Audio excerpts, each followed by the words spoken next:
Right. We're going to clean the table off. And then we're going to get the back of it. We're going to sew it down. And then we're going to see what we can do about lining everything up. And trying to figure out the back of it and all. Because I want to be able to get all that figured out. Because I'm not quite for sure how big we're going to make the quilt and all. So we got to see what we can do.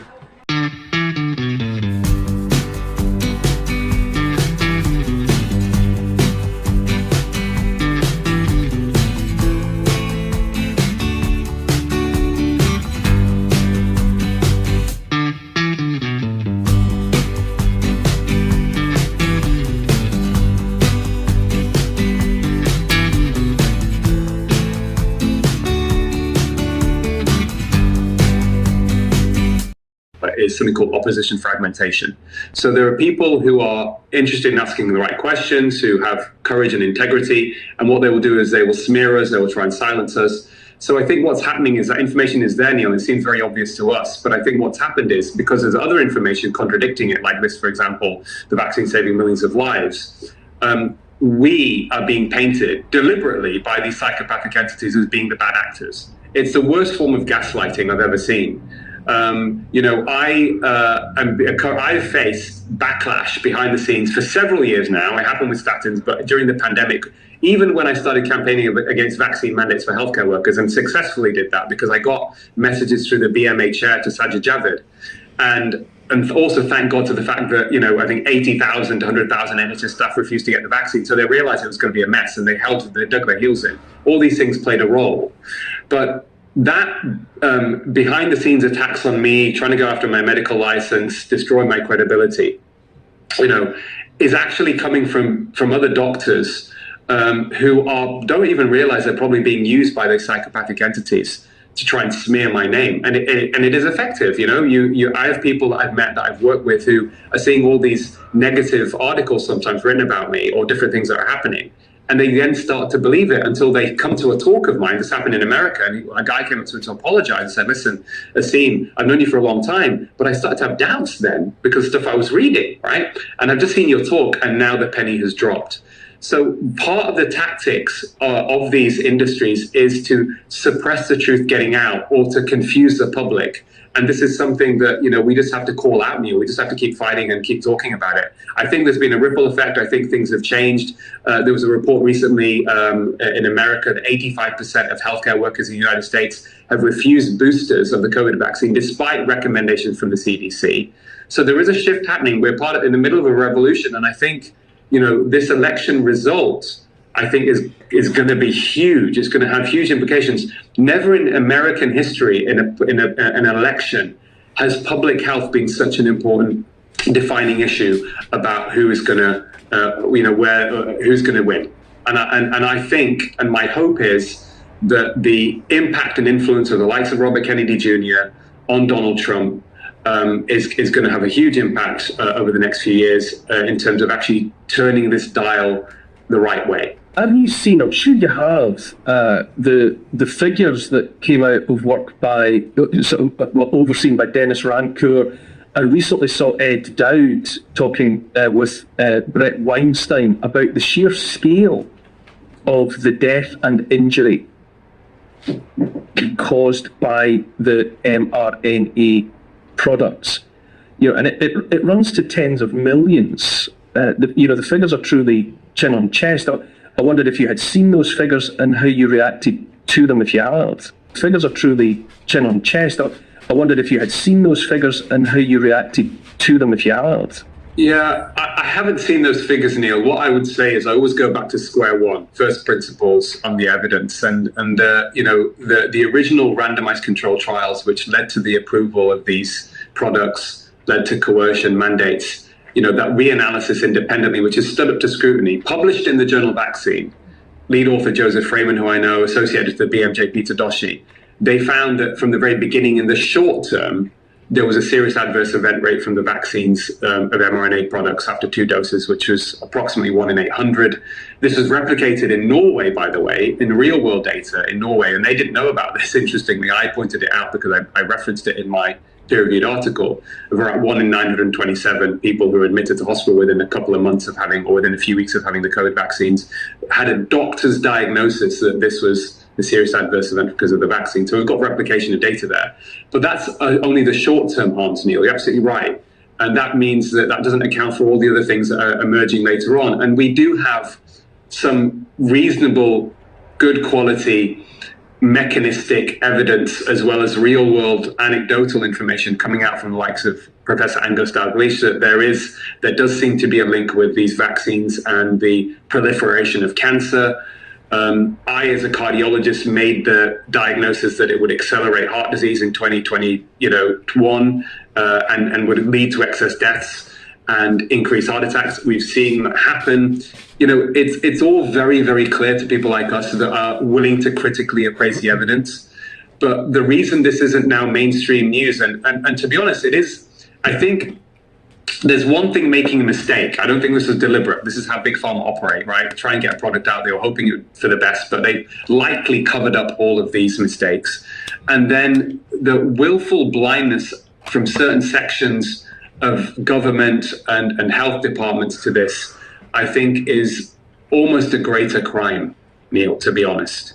And in terms of the figures, if the 1-800 serious adverse event rate is correct, and it likely is an underestimate, then if you vaccinate 3 billion people, you're gonna kill or seriously harm, and I've said this before, at least 3 million, right? So they're not far off, and it's really, really bad. It's almost, I wake up every morning thinking, is this real? This is like a living nightmare.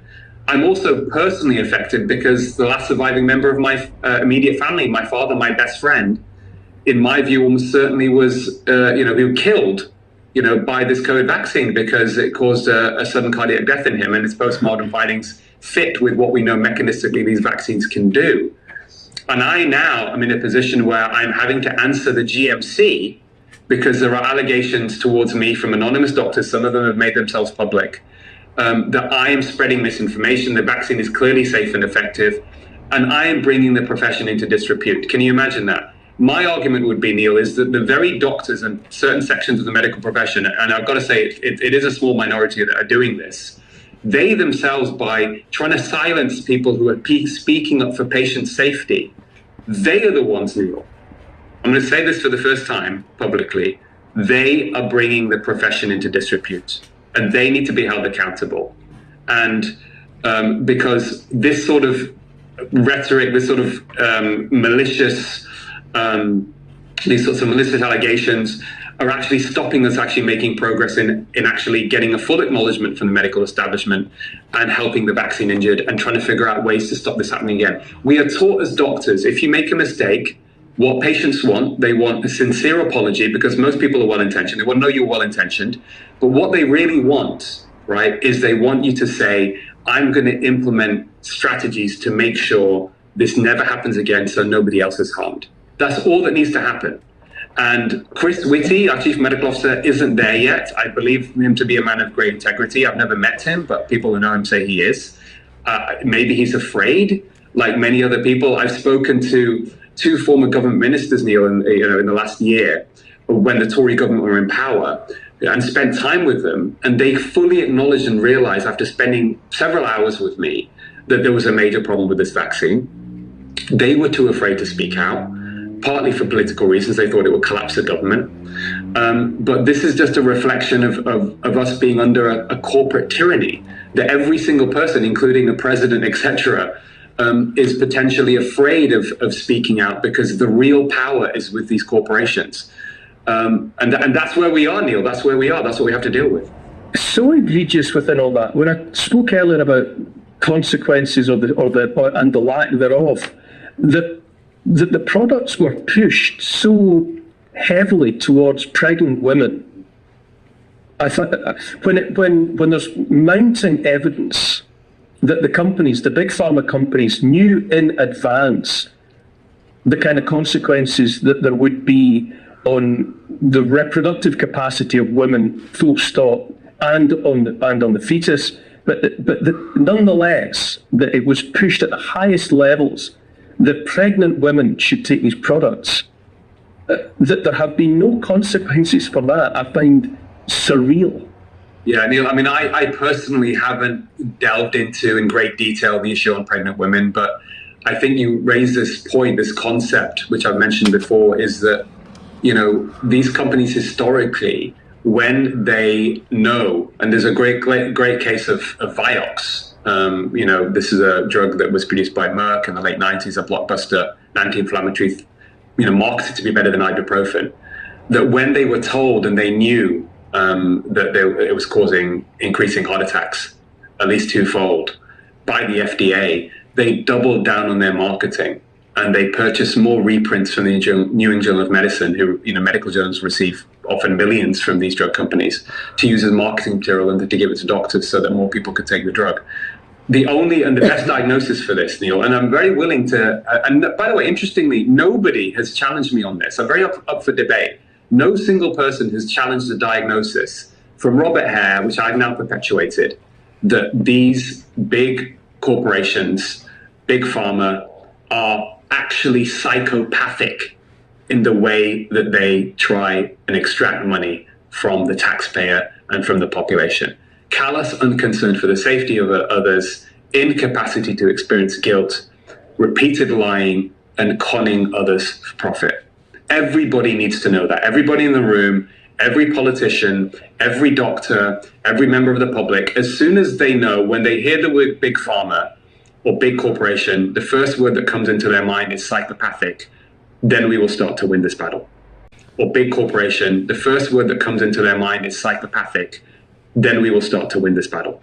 If in the next number of hours or days, RFK Jr. and the likes of Casey and Callie Means find themselves next door to power, what would you hope, or if not expect, to be done in short order to begin to redress and to remedy this situation, this huge power of big agri, big food, big pharma, and its consequences for health in the US? What would you want to see happen? Yeah, Neil, I think first and foremost, the most important thing is it needs legal political intervention. So I think when it comes to big pharma, the low-hanging fruit, and I think they've had their time now, is that although they're allowed to develop drugs, they should no longer be allowed to test them. What they do is they control the design, the conduct, and analysis of these studies. They hold on to the raw data. They give summary reports to the regulator that they pay, and then we're supposed to just believe the results. And I think that trust is gone now. They shouldn't be given any leeway on this. And in fact, what it will also do, Neil, is it will encourage real innovation. Because if what the problem at the moment is not just about these harmful drugs where people don't understand the true benefits and harms. Most of the new drugs they produce in the last couple of decades have been copies of old ones. They find an old drug, generic drug that's off patent, that's cheap. They change the molecules here and there a little bit. They rename it. They make lots of money, and they just carry on. So it's huge waste in the system. So this would change. I think regulators shouldn't be taking any money from industry. The MHRA in the UK, for example, shouldn't be taking 86% of something from pharma. I think it's an absolute scandal. FDA takes 65% in the US. That needs to stop. And then on the other side, of course, I've been a big advocate for the impact of lifestyle on health. I know that from population research. I know this from my own experience with patients. You could rapidly improve people's mental and physical health purely from dietary change as well. And there are so many things that are important, but I think the low-hanging fruit is that we need to really curb the consumption, certainly in the Western world, other parts of the world as well, but in America and the UK, of ultra-processed food. And that can happen by using the same strategies we use to curb tobacco consumption. That means raising the price of ultra-processed food, making healthy food more affordable. It means banning the sale of such foods, for example, in hospitals, right? Why are hospitals, 70% of food purchased in hospitals is ultra-processed food? It doesn't make any sense. We're actually making the problem worse. We're also making people think that food isn't that important. And it's all to do with, taking pills, for example. So there's that needs to be introduced as well. And a public health education campaign as well, just to educate people. We have to educate people. What is ultra-processed food? Why should you avoid it? Going back to the traditional, it sounds strange, if we went back to traditional English diet of meat and 2 veg, we wouldn't have this pandemic of chronic disease.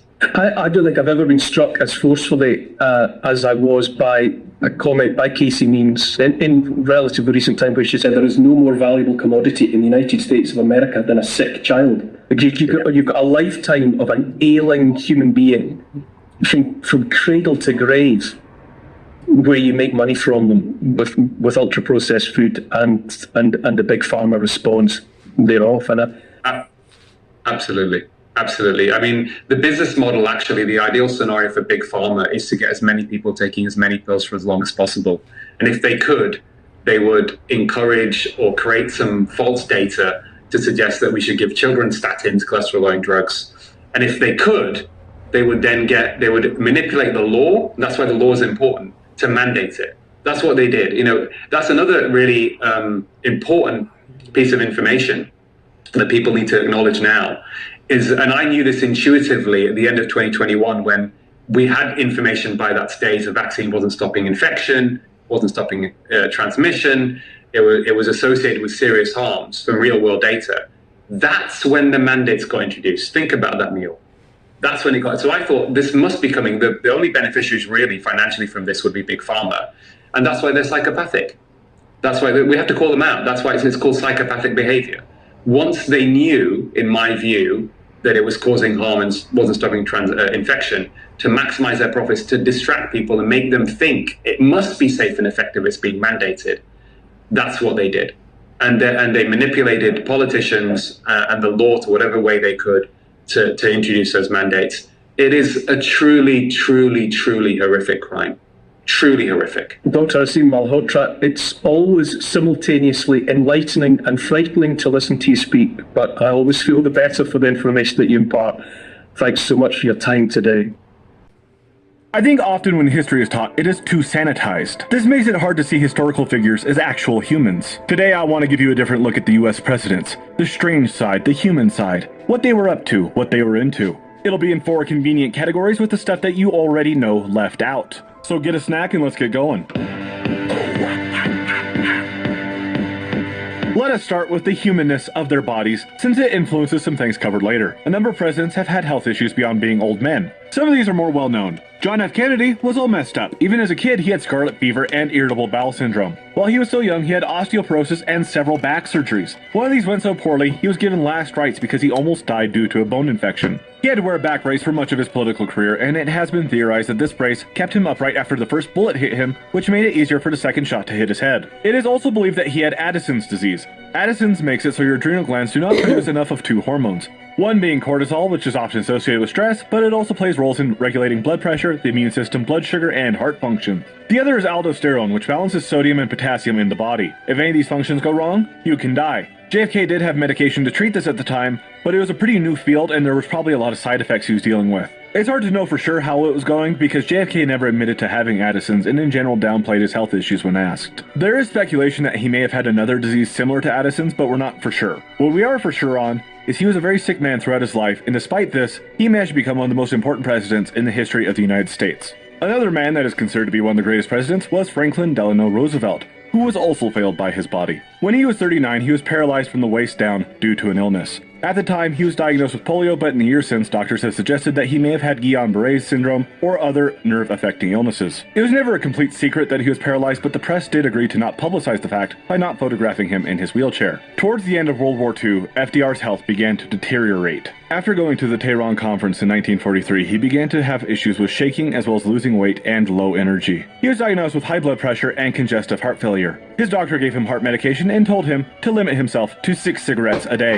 In 1945, for the first time, he addressed Congress from his wheelchair. Before this, he would use leg braces to stand. The next month, he went to his frequent retreat, Warm Springs, Georgia, where he would soak in the waters to rest. While there, he was sitting for painting and complained of a headache. His blood pressure had shot up to 300/190. That day, he died of a brain hemorrhage. This made him the 4th president to officially die of natural causes in office. The third to die of natural causes in office was Warren Harding, who died in 1923 of heart failure. This one is a bit contentious though. His wife Florence Harding was viewed suspiciously at the time for refusing to do an autopsy and immediately burning most of his papers. Before him was Zachary Taylor in 1850, who died after eating a lot at a party.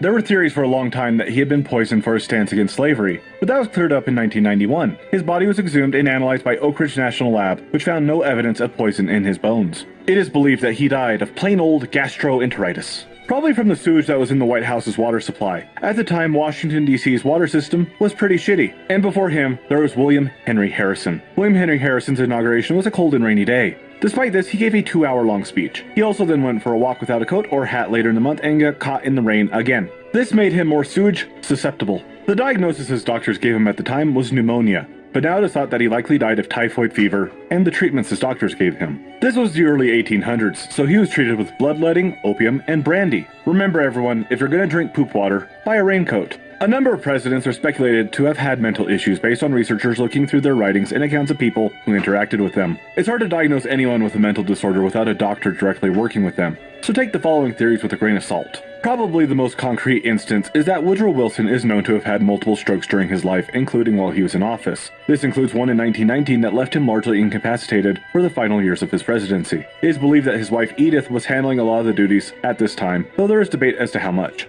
A number of other presidents are believed to have dealt with some form of depressive disorder. Most famously, Abraham Lincoln is known to have suffered from bouts of severe depression throughout his life. At the time, his doctors considered him to have melancholy. He was also considered suicidal several times throughout his life, where those around him had to basically put him on suicide watch, where they would take his knives and sit with him to make sure he didn't kill himself. Supposedly during the Civil War, he would avoid using knives because he was worried that an urge would overcome him, but I'm not sure how valid that statement is or if that's a legend. Theodore Roosevelt, on the other hand, is often thought to have had some form of bipolar disorder based on his behavior. Teddy was described as manic even in his time.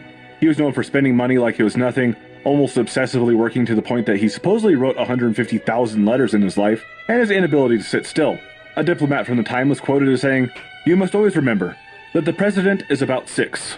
Theodore had a habit of running in places where it wasn't quite proper. Another popular theory is that, like me and probably a fair percentage of my audience, Thomas Jefferson may have had high-functioning autism. He was often criticized for not making eye contact and dressing too comfortably for occasions, like wearing slippers to cabinet meetings. He also kept a very specific routine. He would take his pet mockingbirds to meetings with him, and he had a myriad of other personality traits that are congruent with being autistic. People also throw mental illnesses at Nixon, like throwing pasta at the wall to see what sticks to try and explain his odd behavior. I think a lot of it was alcohol, and we'll get to that later. The recent discussions on Biden's mental declines are also not unprecedented for a president. There are many stories that lend credence to the idea that Ronald Reagan started showing symptoms of Alzheimer's while he was still president. I can't put in the video for copyright reasons, but there is a clip in the additional reading section in the description of Reagan being fed lines by Nancy during an interview by the press. There's a lot of back and forth you can find online about this one, partially due to Reagan's influence on his party. It's a topic I would encourage you to look into more if it interests you. There have been many books, articles, and studies written on this subject.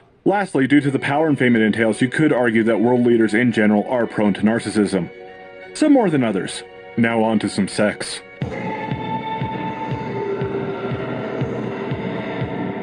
Let's get into the juicy stuff. Do you know we had a president with an open marriage? That's not the one I'm talking about, but possible. I'm referring to Franklin Delano Roosevelt and Eleanor Roosevelt, who were also fifth cousins once removed. Eleanor was Teddy's niece. They are both believed to have had a number of lovers during their marriage. FDR's first affair that Eleanor found out about was with Eleanor's secretary, Lucy Mercer, in 1918. It seems from letters we have from them after this point, it was largely a marriage of convenience. They did seem to care for each other to some extent though, as she did help a lot with his recovery from the sickness that paralyzed him. Also, Lucy Mercer went on to marry another man, but she was still with FDR when he died at Warm Springs a year after the death of her husband. Eleanor was not there. There are 4 other women I have seen consistently listed as possible mistresses for FDR. First, Daisy Suckley, who was also with him when he died. She also took a lot of the pictures we have of FDR in his personal life and in his wheelchair. We don't have a lot of insight into their relationship as a lot of their letters were burned. One of the letters we do have has FDR saying, "I have longed to have you with me."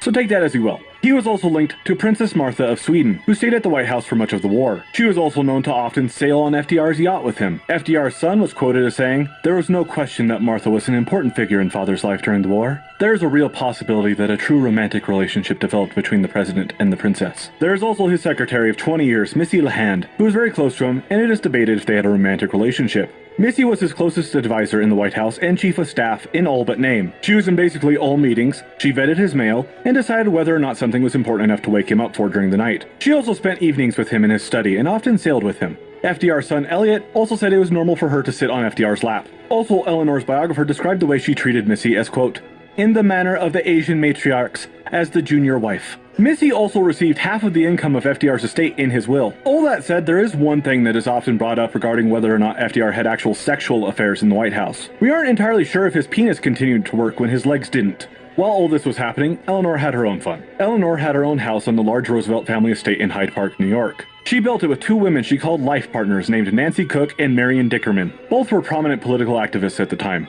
They spent much of their time living together in the house, and there's very cute pictures of them. We also have 18 boxes of seemingly romantic letters between Eleanor Roosevelt and a journalist named Lorena Hickok. In one of these letters, Eleanor said, quote, I want to put my arms around you and kiss you at the corner of your mouth. Eleanor also made it clear to multiple people that she never enjoyed sex with FDR and that she had no interest in raising their children. The children were mostly raised by FDR's mother, Sarah. FDR actually never lived separately from his mother until she died in 1941. She was living in the White House with them. At Hyde Park, they even had houses next to each other with a tunnel that joined them. Now we're going to be less FDR heavy going forward. Something else that was open in the White House was Lyndon Johnson's fly. He would often pull out his penis he nicknamed Jumbo while talking to people. I don't know if he actually saw this as a sexual act or if it just stemmed from the strange part of his personality, where he seemed to value catching people off guard over a lot of other things. He was also known for having meetings in the bathroom and taking people for rides in his amphicar without telling them it could go in the water. He would then pretend that the brakes had failed and they were going to die by crashing into the Potomac. Okay, let's get to the next president my history nerds are most expecting for the sex section out of the way. James Buchanan was the president before Lincoln and is widely blamed for starting the Civil War. We aren't focusing on that part, but I put an article below if you want to know more. We are focusing on James Buchanan's sexuality. He is also known as the Bachelor President because he is the only president to never marry. There are three theories as to why he never married. The first one is, at one point he was engaged to a woman named Anne Coleman. They had an argument and she broke off the engagement because she thought he was only interested in her because she was from a wealthy family. Shortly after, she overdosed on laudanum, which is a mixture of opium and alcohol that was common at the time. It's unknown if it was an accident or on purpose. Her family would not allow him to attend the funeral. Some people think he remained a bachelor because he could not get past this loss. The second theory is that he was gay. He lived with a man named William Rufus King for many years, and they often attended social functions together. Two men living together and attending functions together was pretty normal at the time. This was partially due to how separated men and women were in society back then. What wasn't as common at the time was the two of them being referred to as Miss Nancy and Aunt Fancy. Supposedly Andrew Jackson started this. We're going to be talking about Mr. Jackson a lot. They stopped living together in 1844, but had plans of eventually running for president and vice president together. That didn't end up happening, though. William King was elected as vice president with Franklin Pierce, but King had to take his oath of office in Cuba in 1853, where he was receiving treatment for tuberculosis. He died a little over a month later. We don't have a strong conclusion on the nature of the relationship because it is believed that a lot of their letters to each other were burnt by their nieces. I'm starting to feel left out that I'll never get to burn someone's letters. The third theory is that James Buchanan may have simply been asexual. Maybe the reason Anne felt like he didn't really love her was because he couldn't be attracted to her, and maybe Buchanan and King were just friends. We do have a letter that Buchanan wrote saying that he might marry if he could find a woman that was okay with his, quote, lack of ardent or romantic affection. I wouldn't rule out any of the three options from what I read, although I feel like him being straight is probably the least likely. On the other end of things, we have the man we just mentioned, Andrew Jackson. Andrew Jackson had his own strange marriage situation. See, Andrew Jackson fell in love with a woman named Rachel Donaldson while he was boarding at her mother's house. Rachel and Jackson hit it off and began living together. This was upsetting to Rachel's husband. Rachel was still married to a man named Louis Robards. They were separated, but that wasn't really a thing yet. Robards filed for a divorce from Rachel for adultery. Divorce was extremely rare at this point in American history. The divorce between Robards and Rachel was one of just 42 granted by the Virginia State Legislature in a 40-year period. This included a lengthy trial where Rachel was convicted of abandoning her husband. After the divorce was actually final, Jackson and Rachel married for real this time. They went on to have a mostly happy marriage. This was an extremely scandalous story though, and it followed them going forward. Jackson often dueled people that spoke ill of Rachel. The scandal also became a big issue while he was running for president. Rachel was dragged through the mud by his opponents throughout the campaign. Rachel died of a heart attack shortly before her husband's inauguration. He always blamed the stress from the controversy surrounding their marriage during the election for her heart attack. Despite all this, Jackson and Buchanan actually share something in common. They never fathered a child. The Jacksons did take in a number of children over the years though. This included Andrew Jackson Jr., whose mother was Rachel's sister. Her sister had twins, so she gave one to Andrew and Rachel, who raised him as their own son. He also adopted a Native American boy who became known as Lincoln Jackson. Lincoya was a member of the Creek tribe, and Jackson found him in the arms of his dead mother, who died on Jackson's orders as a general. Lincoya was basically meant to be a pet for Andrew Jackson Jr. He died as a teenager of tuberculosis. Warren Harding was also thought to have no children, but DNA testing has shown that he had a child with his mistress, Nan Britton. In a similar vein, James Madison did not officially father any children of his own, but had a stepchild through his wife Dolly. There's also evidence that he may have had a child with his half-sister Corrine, who was a slave in his house. Corrine's parents were James Madison's father and one of his slaves. Two more that, as far as we know, didn't have children were James Polk and George Washington, because they were both sterile. Polk became sterile due to a botched urinary stone surgery. Think about that one. On the other hand, George Washington became sterile due to smallpox, which was not an uncommon occurrence at the time. George had stepchildren, though, from his wife Martha, who was a widow of a wealthy landowner named Daniel Custis.